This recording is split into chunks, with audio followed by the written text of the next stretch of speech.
First, protesters stormed Wisconsin state capitol, and now Michigan. Hundreds of people storming the state capitol in Lansing, protesting against Michigan becoming a right-to-work state. Today, Republican Governor Rick Snyder and GOP leaders saying they will push for right-to-work legislation. And tonight, both the Michigan House and Senate passing the measure. Now, we spoke with Governor Snyder about this erupting fight. Governor, nice to see you, sir. Good to be with you. Thank you. Well, you've had an interesting day today. You've had at the state capitol, you've had arrests, you've had protests, you've had pepper spray. The police locked protesters out, and then suddenly, about an hour later, unions got an injunction to open those doors. So what provoked all this today? Well, if you look at it, it's really about freedom to choose. It's about being pro-worker and stepping up for the workers in our state. We need workplace equality and fairness, and that's what this legislation is all about, is giving workers the choice to join a union or not.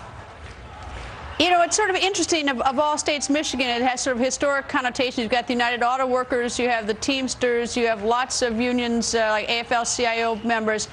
You know, this is sort of interesting, you know, to watch this happen in your state. I'm curious, what do you hope to achieve economically by this legislation, this right-to-work legislation?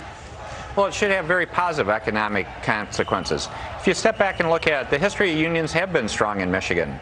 And they did a lot of good things in the last century in terms of working conditions, other issues, and people wanted to join a union. But where we are at today is should we give workers the choice and be pro-worker and give them the opportunity to say, do they want to belong to a union or not? And in fact, I don't view this as anti-union, because I encourage unions to be more proactive about presenting the value equation to workers, to say they should want to join and be part of it. So this is first and foremost about worker choice.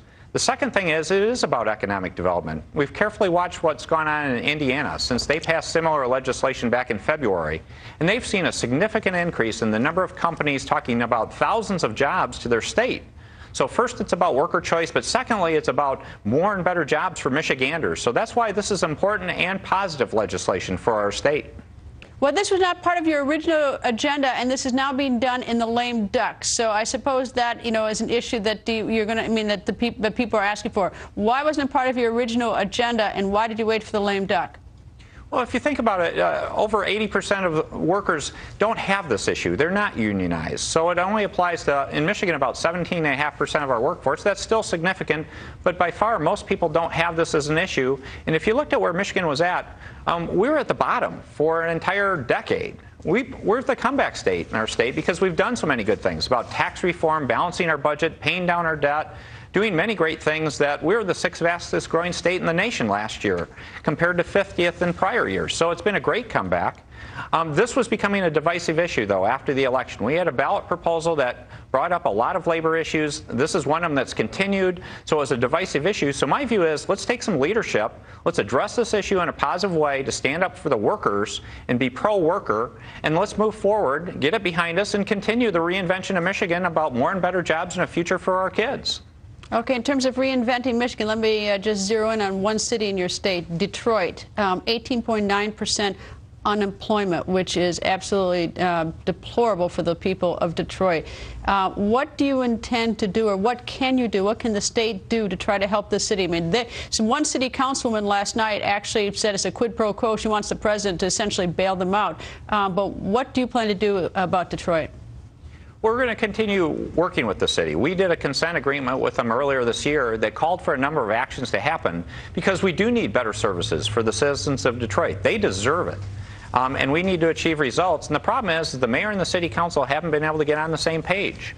We're encouraging them to get it done, and we're going through the process now of saying if they don't get it done, we're going to start a review, hopefully next week, that'll go on for 30 days to say if it doesn't get done, there are other actions, including emergency managers, that we should be considering for Detroit. So I'm clearly encouraging the mayor and the city council, let's get these issues on the table, have them work together, get resolutions so we can move forward, so we can get Detroit growing again. Explain to me the emergency managers. Does that mean the state just steps in and does the job for them? Is that what you mean? Yeah, in Michigan we've had a statute for some time. We had some controversy. We're under the old statute now, but this goes back to many years where we've had an emergency manager status where an emergency manager can come in, help work with the city to resolve these issues in a more efficient fashion than the traditional way, because if you get to an emergency like this, the traditional way wasn't working. And we do need to see resolution. Aren't you at that point? I mean, the unemployment rate, of course, in October of '09 is at 25.5. I imagine a lot of people have been discouraged and have left, and that's some reason for a decline to 18.9. But 18.9 is more than twice the national average. Aren't you at an emergency in Detroit? Well, Detroit's been in a crisis for a long time, but I think we should always try to work with the locally elected leaders first, because my goal is not to run any particular city. It's to be a supportive partner, and so we've worked hard to strive to do that. We had achieved some good results, but now we're not seeing enough progress, and we need to keep pushing ahead because we do need to get this resolved and get better services to Detroiters. All right. Well, I mean, I look at it from afar. I realize I don't live there. You do. I mean, you're in that state. But 18.9%, and it has been that way since going back to 2008. It has been above that. And so, I mean, how long are you going to wait before something is going to be done in Detroit? Because I imagine the people there are running out of patience because this is desperate.